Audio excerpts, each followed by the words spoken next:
I'm Madison, 28 years old, and 10 days before my wedding, I came home to find a cream-colored envelope on my table. Inside was one chilling line from my mother: "Wedding's off. Expect a call from my lawyer." My parents, tech royalty of Silicon Valley, had canceled everything behind my back, all because I chose love over legacy. What happened next changed the course of my life and my definition of family forever. Before I tell you what happened next, let me know where you're watching from, and thanks for being here.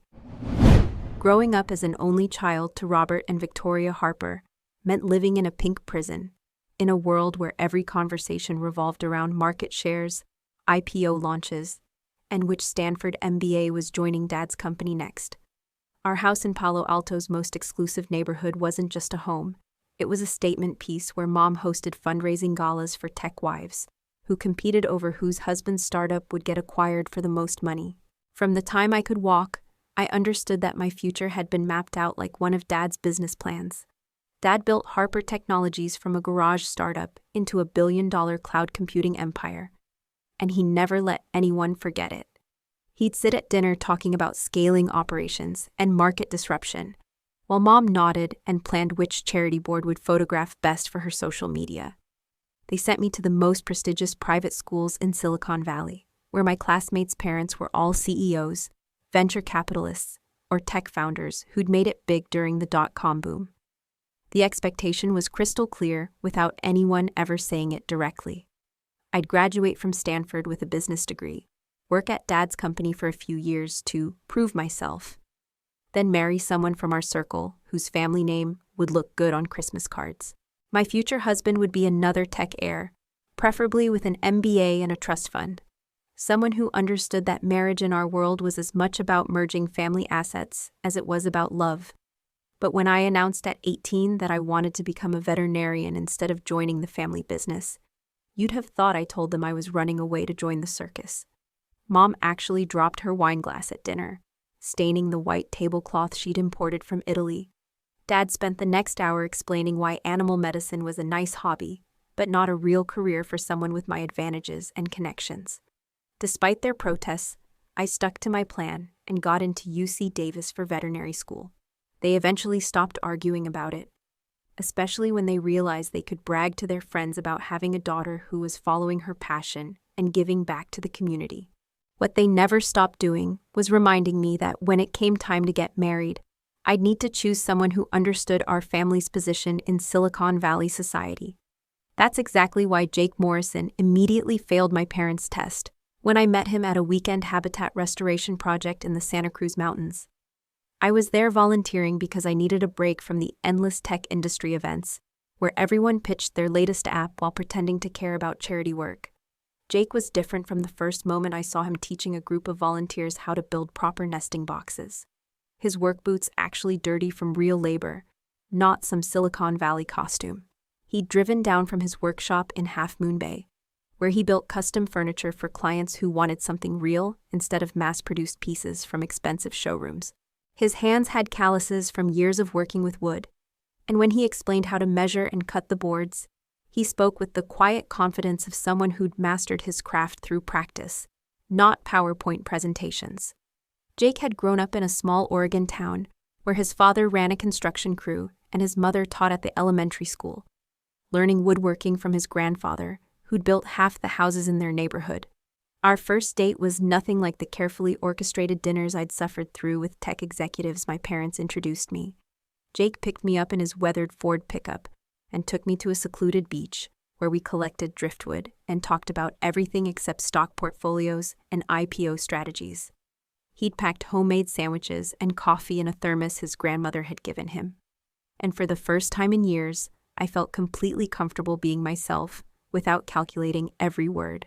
We spent the next 8 months exploring hidden trails, visiting his workshop where he showed me pieces he was crafting, and talking about dreams that had nothing to do with market dominance or social status. Jake understood why I'd rather spend Saturday treating injured wildlife than networking at some venture capital party, and he never once asked about my family's money or connections. When he proposed 6 months ago with a simple wooden ring he'd carved from a piece of our first date driftwood, I said yes without hesitation. The phone call to share our engagement news with my parents was ice cold from the start. "That's wonderful, dear," Mom said, with the same tone she used when the housekeeper broke something expensive. "We should meet him properly soon to discuss your future plans." I should have recognized that phrase as a declaration of war. That dinner at our Palo Alto mansion 3 weeks later became the first real test of whether my two worlds could ever coexist. Mom had the housekeeper set the formal dining room with the good china, the kind reserved for when Dad's business partners came over to discuss deals worth millions. Jake arrived exactly on time, wearing his best button-down shirt and the only pair of dress shoes he owned, carrying a bottle of wine he'd researched online to make sure it was appropriate. Dad greeted Jake with the kind of handshake businessmen use to establish dominance, holding it just a second too long while looking him up and down. "So you work with your hands," Dad said, making it sound like Jake collected garbage for a living. "That must be very satisfying in a simple kind of way." Jake smiled and nodded, not rising to the bait, but I caught the slight tightening around his eyes that meant he understood exactly what my father was really saying. Throughout dinner, my parents tag-teamed Jake with questions designed to highlight everything wrong with his background. Mom asked about his career trajectory and whether he planned to scale his business model, using terms she'd picked up from Dad's world that had nothing to do with handcrafted furniture. When Jake explained that he preferred working directly with individual clients rather than mass production, she nodded with the kind of fake interest she showed when charity board members pitched ideas she had no intention of supporting. Dad was more direct in his attack, asking Jake about his retirement planning and whether he understood the financial realities of supporting a family in the Bay Area. "Madison is accustomed to a certain lifestyle," he said, cutting his steak with unnecessary precision. "I hope you've considered what that means for your long-term prospects." Jake handled every question with grace, explaining his business philosophy and his commitment to quality over quantity. But I could see my parents exchanging glances that said everything. After Jake left, thanking them politely for dinner and promising to see them again soon, my parents didn't even wait for his truck to pull out of the driveway. "He seems nice enough," Mom said in the tone she used when discussing the weather. "But Madison, surely you can see this isn't practical. He's from a completely different world, and every family gathering will be awkward for everyone involved." That awkward dinner became the opening shot in what turned into an all-out war over our wedding plans. 2 days later, Mom called with her voice dripping with fake enthusiasm about helping us plan the perfect celebration. She'd already made appointments at 3 venues in Napa Valley, including the exclusive Silverado Resort, where tech CEOs held their company retreats. "It's what the Harper family does," Dad announced, when Jake and I suggested a simple outdoor ceremony at a state park near Half Moon Bay, where we'd had our first real conversation. Jake and I had envisioned something intimate with maybe 50 people, our closest friends and family celebrating on the beach where he'd proposed. My parents acted like we'd suggested getting married in a McDonald's parking lot. "What will people think?" Mom asked, genuinely horrified. The Zuckerberg wedding had 400 guests, and they're not even old Silicon Valley money like we are. She pulled out her phone to show us photos from tech industry weddings that looked more like corporate product launches than celebrations of love. The compromise Jake suggested seemed reasonable at first, but I should have known my parents don't actually understand that word. We agreed on a vineyard wedding with a guest list of 150 people, thinking we could balance their need for appearances with our desire for something meaningful. Within 2 weeks, Mom's small adjustments had turned our celebration into a 300-person networking event, where I barely knew half the attendees. Every decision became a battlefield, where I won small victories and lost major wars. I got to choose my own dress instead of the designer gown Mom had picked out, but the guest list kept growing with Dad's business associates and Mom's charity board friends. Jake tried staying positive as the budget climbed past 6 figures, but I could see his discomfort growing every time my parents casually mentioned another essential expense, like the celebrity photographer who'd shot tech industry weddings for magazines. "Are you sure this is what you want?" Jake asked one night after my parents insisted on hiring a full orchestra, instead of the acoustic duo we'd found. "I want to marry you," I answered honestly, "and I want my parents' blessing. I'm hoping if we give them the wedding they want, they'll eventually accept you and respect our relationship." Looking back, I was naive to think an expensive party would solve the fundamental problem that my parents didn't believe Jake was good enough for me. The wedding planning battles were just warm-up exercises compared to what happened when Dad cornered me in his home office 6 weeks before the ceremony. He'd called me over to discuss some final details, but the stack of legal documents on his mahogany desk told a different story. "Before we go any further with these wedding expenses," he said, sliding a thick folder across to me, "we need Jake to sign this prenuptial agreement. It's standard procedure for families in our position." I opened the folder and felt my stomach drop as I read through pages of clauses designed to protect every penny of Harper family wealth. The document didn't just cover my inheritance, it included restrictions on Jake's access to our family properties, business investments, and even the wedding gifts we'd receive. There were provisions about what would happen if we divorced, what Jake could claim, and how any future children would be affected by the family trust arrangements. "This is insulting," I said, pushing the papers back toward him. "You're treating Jake like he's some kind of gold digger when he's never asked for anything from our family. He doesn't even know how much money we have, and he's never cared." Dad leaned back in his leather chair with the same expression he wore during hostile business negotiations, completely unmoved by my objection to his demand. "It's not about what Jake has or hasn't done," Dad replied calmly. "It's about protecting what 3 generations of Harpers have built.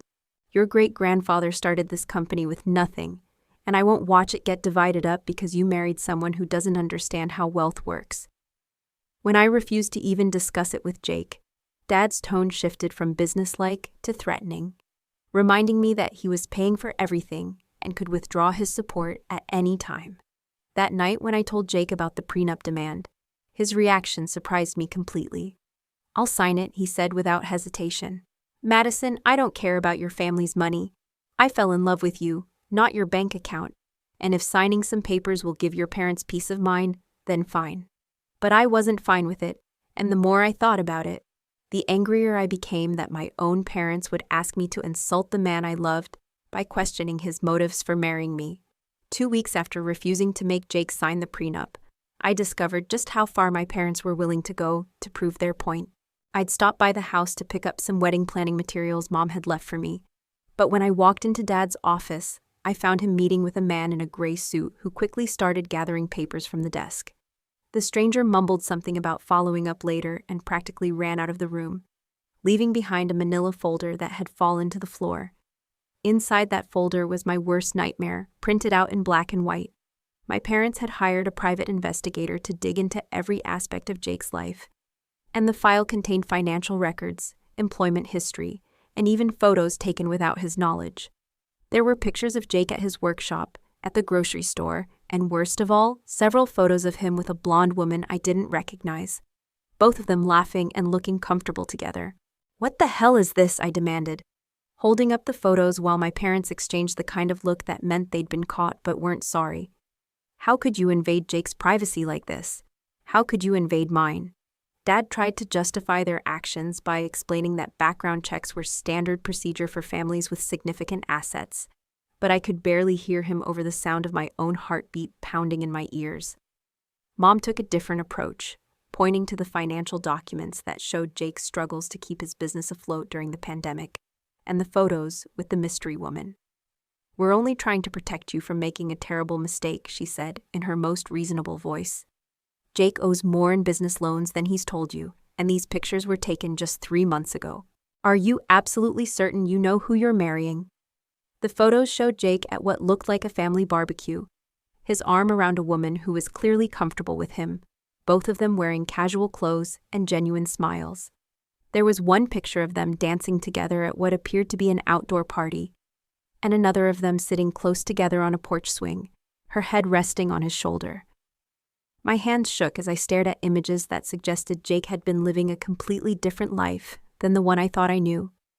I left my parents' house that day, feeling like the ground had shifted beneath my feet, clutching those photos and wondering if the man I was planning to marry in 10 days had been lying to me about everything that mattered. Instead of confronting Jake immediately, I spent 3 hours driving around the Bay Area, trying to make sense of what I'd seen. But by evening, I knew I had to hear his side of the story.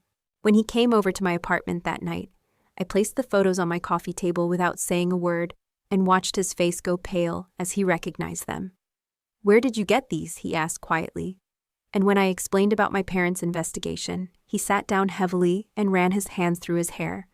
"Madison, I should have told you about Sarah, but it's not what these pictures make it look like," Jake said, picking up one of the photos from the barbecue. "She's my business partner's sister, and yes, we dated for about 6 months before I met you. But we broke up because we both knew we weren't right for each other.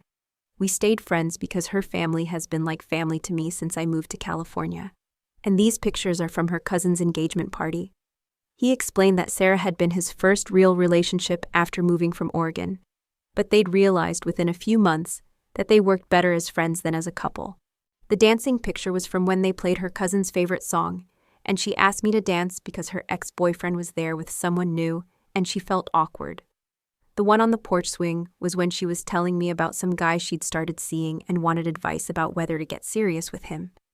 Jake's voice was steady as he continued.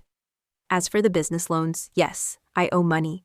The pandemic nearly killed my workshop when all my clients canceled orders, and I had to take out loans to keep paying rent and buying materials. I didn't tell you the exact numbers because I was embarrassed about how close I came to losing everything I'd built, but I've been making payments every month and slowly getting back on track." He looked directly at me as he spoke, his hands open on his knees, not trying to hide anything or make excuses. I should have been completely honest about both things from the beginning, but Madison, I swear to you, there's nothing else I've kept from you. Your parents are looking for reasons to break us up, and I won't let them succeed over something that happened before we were even serious about each other. After I decided to trust Jake and move forward with our wedding, my parents escalated their campaign in a way I never saw coming. 3 days later, I walked into what I thought was a casual family dinner to find my living room filled with relatives I hadn't seen in months. Uncle David and Aunt Susan sat on the couch looking uncomfortable, while my cousins Michael and Jennifer avoided eye contact entirely. Mom had orchestrated a full family intervention without warning me what was really happening. "We're all here because we care about you," Mom began in her most sincere voice. "And we're concerned that you're making a decision that will affect not just your future, but the entire Harper family legacy." One by one, my relatives took turns expressing their concerns about Jake, using phrases like different backgrounds and long-term compatibility, while carefully avoiding saying what they really meant. Uncle David, who'd never shown interest in my personal life before, suddenly had strong opinions about the importance of marrying someone who understood our family's position in the community. The conversation took an ugly turn when cousin Michael, who worked at Dad's company, suggested that Jake was only interested in me for the financial security I could provide. "I'm not saying he's a bad guy," Michael said with fake concern, "but let's be realistic about what a struggling furniture maker sees when he looks at a Harper family daughter. You're smart, Madison, but maybe you're too close to the situation to see it clearly." What hurt most wasn't the accusations against Jake, but watching family members I'd grown up with turn against someone they'd never bothered to get to know. Aunt Susan mentioned that her friends at the country club were confused about my choice, while Jennifer worried aloud about how awkward future family gatherings would be. The final straw came when Dad announced that if I insisted on going through with this mistake, I shouldn't expect the same level of involvement in family business decisions or access to the opportunities that came with being a Harper. I stood up in the middle of Uncle David's speech about suitable matches and looked around the room at these people who claimed to love me but were willing to tear down my happiness to protect their social comfort. "I'm done listening to this," I said, my voice shaking with anger rather than sadness. "Jake has more integrity in his little finger than all of you combined. And if you can't see that, then maybe you don't know me as well as you think you do." I walked out of my own family's intervention, leaving them sitting there with their disapproval and their small-minded prejudices. After walking out of that family intervention, I thought my parents might finally realize they'd gone too far. But I was completely wrong about how far they were willing to push this fight. 2 days later, I came home from work to find the house eerily quiet, and a cream-colored envelope propped against the vase of roses on the entry table. Inside was a single sheet of Mom's personal stationery with a message that made my blood run cold. "Wedding's off. Expect a call from my lawyer. We've taken matters into our own hands." My first instinct was to call the wedding planner, but she answered the phone with the kind of awkward sympathy that told me everything I needed to know. "Oh, Madison, I was going to call you today," she said, carefully. Your father contacted me yesterday to cancel all the arrangements. He said there was a family emergency and the wedding needed to be postponed indefinitely. Since he signed all the contracts and paid the deposits, I had to honor his request. One by one, I called every vendor we'd hired and received the same devastating news. The caterer, the photographer, the florist, even the string quartet had all been contacted by my father and told the wedding was canceled. But the worst call was to the vineyard coordinator, who sounded genuinely apologetic but firm. Your father made it very clear that if we worked with you directly to reinstate the event, his law firm would find ways to make business difficult for us. Given your family's connections in the valley, we simply can't afford to take that risk. When Jake arrived at my apartment an hour later and found me sitting on the floor surrounded by canceled contracts and vendor confirmations, he didn't rage or curse or demand we fight back legally. Instead, he sat down beside me and pulled me into his arms. "Madison, I'm so sorry they've done this to you," he said gently. "But listen to me carefully. This doesn't change anything about us. We can still get married, maybe not in 5 days and not with 300 guests, but we can absolutely still build the life we want together." His calm response in the face of my parents' nuclear attack steadied me in a way I hadn't expected. "I won't let them control my life like this," I said, finding my voice again. "I won't beg them to restore the wedding or negotiate about their conditions. This is our relationship and our choice, and if they don't want to be part of our happiness, that's their loss, not ours." The next morning, while Jake and I were trying to figure out how to salvage some kind of wedding ceremony, my doorbell rang with an unexpected visitor. Standing on my doorstep was my Aunt Patricia, Mom's younger sister who lived in Sonoma County and rarely came to family gatherings because she and my parents had some kind of ongoing feud I'd never fully understood. She was holding a bottle of wine and wearing the kind of genuine smile I hadn't seen from a Harper family member in weeks. "I heard about what Robert and Victoria did," she said, walking into my apartment without waiting for an invitation. "Your mother called me yesterday, expecting me to support their decision to cancel your wedding, but instead she just reminded me why I stopped talking to them 15 years ago." Patricia set the wine on my counter and turned to face me with an expression that was both fierce and protective. Nothing like the polite distance I was used to from my family. What she told me next completely changed everything I thought I knew about our family history. "Madison, I need you to know that 30 years ago, I was in almost exactly the same situation you're in now. I fell in love with a man your grandparents and your parents considered completely unsuitable because he fixed cars for a living instead of running companies. When I refused to break up with him, they tried everything to stop our wedding, including threatening to cut me off financially. Patricia had married her mechanic husband anyway, been disowned by the family for 3 years, and built a successful life running a small vineyard in Sonoma without any Harper money or connections. Your parents told everyone I'd failed and come crawling back when I started talking to them again. But the truth is, I only reconciled because I felt sorry for them. My husband Tom and I have been happily married for 28 years. We raised 2 kids who actually respect us. And we built something real together while your parents spent those decades collecting money and connections, but forgetting how to be decent human beings." She reached into her purse and pulled out a checkbook, writing out a number that made my eyes widen. "This is enough to pay for whatever kind of wedding you and Jake actually want, not the corporate networking event your parents were planning. I've been secretly contributing to your veterinary school expenses for years because I wanted to support your independence, and now I'm going to help you start your marriage on your own terms." Jake, who had been quietly listening from the kitchen, stepped forward with tears in his eyes. "Mrs. Patterson, we can't accept this much money from you," he said, but she waved him off. "Call me Patricia, and yes, you absolutely can accept it. Consider it payback for all the years I watched Robert and Victoria try to control everyone around them while I stayed silent." Patricia wasn't finished with just offering financial support. Over the next 2 hours, she made a series of phone calls that demonstrated exactly how much influence she'd quietly built in Sonoma County over the past 3 decades. Her first call was to the owner of a boutique vineyard where she'd helped launch their organic certification program, and within minutes we had a beautiful venue secured for Saturday afternoon. Her second call was to a caterer who owed her a favor from when she'd helped his daughter get into veterinary school. But the most satisfying call was the one she made to my parents. I watched Patricia's face transform from warm aunt to steely businesswoman as she dialed their number and put the phone on speaker. "Robert," she said when Dad answered, "I'm calling to let you know that Madison's wedding is back on, and it's happening this weekend with or without your approval.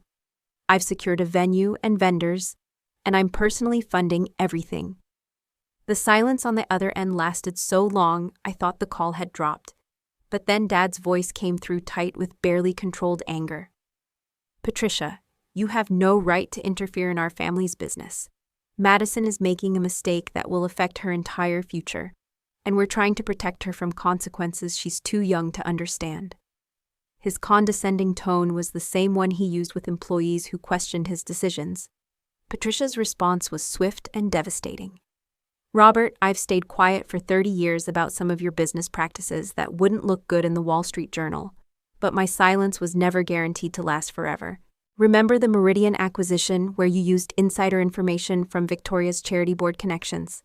Or the government contracts you secured through those mysterious offshore consulting fees?" Dad's sharp intake of breath told us everything we needed to know about how accurate Patricia's information was. "If you continue to sabotage Madison's happiness or interfere with her wedding in any way," Patricia continued, in a voice that could have frozen wine, "I'll make sure every tech journalist in Silicon Valley knows exactly how Harper Technologies built its fortune. Your reputation and your business relationships won't survive that kind of scrutiny, and we both know it." She hung up without waiting for his response, then turned to us with a satisfied smile. Within an hour, my phone started buzzing with calls from vendors who had suddenly discovered they could work with us after all. The photographer called to confirm he was available Saturday. The florist apologized for the misunderstanding about our cancellation, and even the string quartet reached out to see if we still needed their services for our rescheduled celebration. Friday afternoon, less than 24 hours before our wedding, Jake and I were at Patricia's vineyard doing final preparations when a black Mercedes pulled up the gravel driveway. My heart sank as I watched my parents get out of the car, both dressed like they were heading to a board meeting instead of trying to reconcile with their daughter. Mom was carrying her designer handbag like a shield, while Dad had that determined expression he wore when he was about to close a difficult business deal. "Madison, we need to talk," Mom said, walking toward me with tears that looked suspiciously rehearsed. "Your father and I have been up all night discussing this situation, and we realize we may have been too harsh in our approach. We love you, and we can't bear the thought of you getting married without your family present." Her voice cracked at just the right moment, but I'd seen her practice this same emotional manipulation on charity board members who questioned her fundraising methods. Dad took a different approach, focusing on Jake with the kind of fake respect he showed business partners he was planning to undercut. "Jake, I owe you an apology for not giving you a fair chance to prove yourself. Perhaps we could start over and discuss how we can all move forward as a family." His handshake was firm and his smile was perfect, but his eyes remained cold and calculating, like he was already planning his next move. When I didn't immediately fall for their sudden change of heart, Mom shifted tactics and went for pure emotional blackmail. "Think about what you're doing to our family reputation," she said, dropping the fake tears for genuine anger. "Your cousin Jennifer's engagement announcement will be overshadowed by gossip about your elopement. And your father's business relationships will suffer when people realize we couldn't even control our own daughter's wedding choices." The final straw came when Dad tried to bribe Jake directly, offering him a loan to expand his workshop and a guaranteed contract with Harper Technologies for custom furniture in their offices. "You could be set for life," Dad said, "and all we're asking is that you postpone this wedding for 6 months, while we plan something appropriate for Madison's position in our community." Jake's face went red with anger, but he managed to keep his voice steady as he declined their offer. I stepped between my parents and my fiancé, finally finding the strength to set boundaries I should have established years ago. "Mom, Dad, you need to leave right now. You had your chance to be part of our happiness, and instead, you chose manipulation and control. If you can't respect my choices and treat Jake with basic human decency, then you're not welcome at our wedding or in our lives." When they refused to leave, Patricia called security to escort them off her property, and I watched my parents drive away knowing it might be the last time I saw them for a very long time. Saturday morning dawned perfect and clear, with the kind of golden California sunshine that made Patricia's vineyard look like something from a fairy tale. I woke up in the guest cottage feeling more peaceful than I had in months, knowing that everyone who would be celebrating with us that day genuinely wanted Jake and me to be happy. My bridesmaids were my closest friends from veterinary school and my college roommate, people who had watched our relationship grow and knew how right we were for each other. Getting ready in Patricia's farmhouse kitchen felt more meaningful than any fancy bridal suite could have been. Jake's mother had driven down from Oregon with his sister, bringing family heirloom jewelry and treating me like the daughter they'd always wanted. His father, a quiet man with calloused hands just like Jake's, helped set up chairs in the vineyard while sharing stories about teaching Jake woodworking as a boy. The contrast between their genuine warmth and my parents' cold manipulation couldn't have been more obvious. Patricia had transformed a corner of her vineyard into something magical with simple white flowers and string lights hanging between the grapevines. Our guest list had shrunk from 300 to 60 people, but every single person there had chosen to celebrate with us, despite my parents' attempts to turn our friends against Jake. My veterinary school professors came, along with several of Jake's clients who had become genuine friends over the years, and neighbors from both our worlds who understood that love matters more than social status. When Jake saw me walking down the makeshift aisle with Patricia beside me, his face lit up with the kind of joy that can't be faked or bought. Our vows were simple and honest, acknowledging the challenges we'd faced, and promising to build a life based on respect, trust, and shared values, rather than family expectations or social pressures.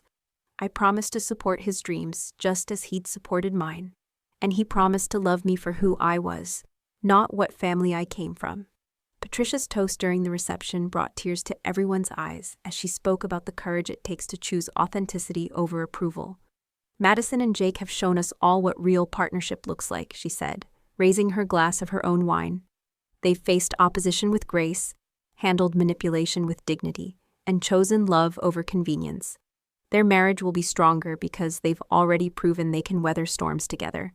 As I looked around at the faces of people who truly cared about our happiness, I realized I felt no sadness about my parents' empty chairs, only gratitude for the family we'd chosen and built together. 6 months after our vineyard wedding, Jake and I had built something neither of my parents could have imagined when they tried to control our future. My veterinary practice was thriving in a small clinic near Half Moon Bay, where I treated everything from injured seabirds to ranch horses, while Jake's custom furniture business had expanded beyond his wildest dreams. Word of mouth from our wedding guests had brought him new clients who appreciated authentic craftsmanship, and he'd hired 2 apprentices to help with the growing demand for his handmade pieces. The most surprising development came 3 months after the wedding, when Mom started reaching out through intermediaries, testing whether reconciliation might be possible. My cousin Jennifer called first, claiming she was worried about the family rift and suggesting that maybe everyone had been too emotional during the wedding planning stress. Then Uncle David stopped by my clinic unexpectedly, mentioning that my parents missed me and wondered if we could all have dinner sometime to clear the air. I made it clear that any relationship with my parents would have to be on completely different terms than before. They would need to treat Jake with genuine respect, not the fake politeness they'd shown during their vineyard ambush. And they would have to accept that we'd built our lives without their money or approval. Most importantly, they would need to apologize, not just to me, but to Jake, for the investigation, the manipulation, and the deliberate sabotage of our original wedding plans. The first dinner we shared 4 months after the wedding was awkward and stilted, with my parents making careful conversation about safe topics, while clearly struggling not to comment on Jake's work clothes or our modest apartment. But there was something different in their approach, a recognition that their previous tactics had completely backfired, and that maintaining their pride wasn't worth losing their daughter permanently. The real breakthrough came when Jake's furniture business was featured in a regional home design magazine, highlighting his sustainable practices and the story of how he'd learned woodworking from his grandfather. Dad actually brought up the article at our next family dinner, asking genuine questions about Jake's techniques and business philosophy. It wasn't the warm embrace I dreamed of, but it was progress, and I could see Jake relaxing slightly as my father showed actual interest in his work for the first time. Our relationship with my parents remains a work in progress, built slowly on mutual respect, rather than the old patterns of control and compliance. They've learned that I'm not the compliant daughter who can be manipulated with threats or bribed with expensive weddings. And I've learned that I can love my family while maintaining firm boundaries about how they treat the people I care about. Looking back on those 48 hours that changed everything, I realize my parents' attempt to destroy my wedding actually gave me the greatest gift possible: the knowledge that I could stand up for what mattered most and survive whatever consequences came with that choice. That note saying "weddings off" was meant to break me down and force me back into line. But instead it became the moment I finally stopped seeking approval from people who would only love me conditionally. The woman who found that note was still trying to balance everyone else's expectations with her own happiness, believing that if she just compromised enough, eventually her family would accept her choices. The woman who walked down the aisle at Patricia's vineyard had learned that authentic relationships can't be built on compromise and manipulation, only on mutual respect and genuine support. Sometimes the most painful challenges force us to discover strength we never knew we had. Jake and I have been married for almost a year now, and our relationship is stronger because we weathered that storm together before we even said our vows. We learned that we could face opposition as a team, support each other through family drama, and build something beautiful even when the people we expected to celebrate with us chose control over love instead. Every challenge we face now feels manageable because we've already proven we won't let other people's fears or prejudices define our future. To anyone watching this who's dealing with family pressure about their relationship choices, career decisions, or life path, I want you to know that standing up for yourself is terrifying, but absolutely worth it. The people who truly love you will find ways to support your happiness, even if they don't understand your choices. And the people who only love you when you meet their expectations aren't offering real love at all. Those 48 hours taught me that sometimes the most important word you can learn to say is no. No to manipulation, no to conditional love, no to living your life according to someone else's script. Your story belongs to you, and you have every right to write it in your own way. I'd love to hear from you in the comments if you've ever had to choose between family approval and your own authentic path. How did you handle it, and what did you learn about yourself in the process? Remember, the most beautiful symphonies aren't the ones that follow every traditional rule. They're the ones that dare to play their own unique music.